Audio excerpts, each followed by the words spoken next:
You hear me? Yep. Great. Okay, I just want to say a huge thanks to everyone for their very thoughtful presentations.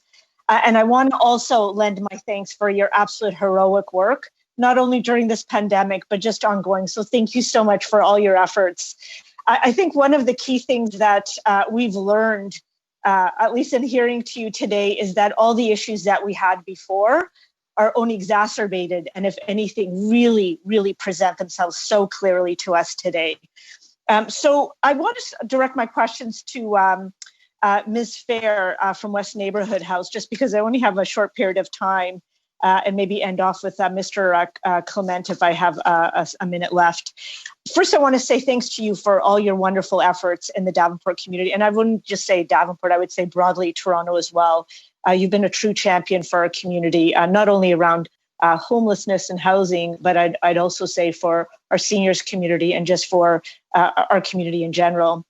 You've proposed a number of excellent ideas. The first one was around income tax filing. This has been an area I've actually been very worried about. We have thousands of our seniors. Many of them do not speak English. 43% of the Davenport riding come from another country. And so I just wanted you to elaborate a little bit. You talked about automatic income tax filing. How would that work? Would you see it as national revenue just taking last year's finances, or how would it work? If you can give maybe a couple more details. John Stapleton has written a paper about this, and that's on Open Policy Ontario website. And he has a checklist of all the questions that need to be filled in for income tax. And the government actually has the information for almost every single item there already. So that's usually through the submission of T4s, T4As, or for seniors from ESDC, from GIS and Old Age Security. So there's actually, if we could overcome the frankly, a little bit silly privacy rules on this. There could be just literally a flow of data to fill those income tax forms in and get those benefits out. So that's it in a nutshell. Perfect. Could you do me a favor and just formally submit that to the committee, please, just so that could be part of our formal deliberations?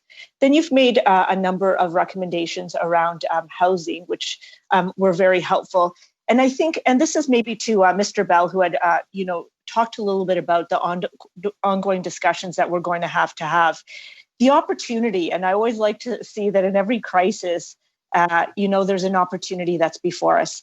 We have introduced the National Housing Strategy. We have introduced the Poverty Reduction Strategy. We've taken a number of huge steps to try to address the housing issue, the homelessness issue, the poverty issues in our country. The opportunity that's before us is given we have a better understanding of what's happening right now in some of our vulnerabilities. And you presented a number of ideas, Maureen, around maybe things that we could be incorporating or adding to already the efforts that we are making right now. So I do want to ask you had mentioned an analysis that was done around your third recommendation around providing an incentive to private landlords. Please submit that to us. And maybe if I could just end off, because I only have 30 seconds left, but maybe you can talk a little bit more to us.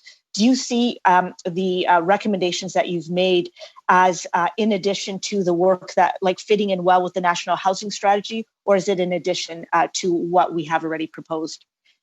I would suggest that COVID has raised some concerns that would show that the National Housing Strategy needs to now be turned into a system, an affordable housing system. And there's different components of it. So I think it's a natural progression from the very good start of the National Housing Strategy. But as others have mentioned, there's still a lot of glitches with the National Housing Strategy, relying heavily on not-for-profits to finance construction, and the private sector projects only having 10 or 15-year affordability terms. So we do think that there's a way now to take the good stuff out of National Housing Strategy, turn it into a system. Okay, great. Thank you so much. Thank you.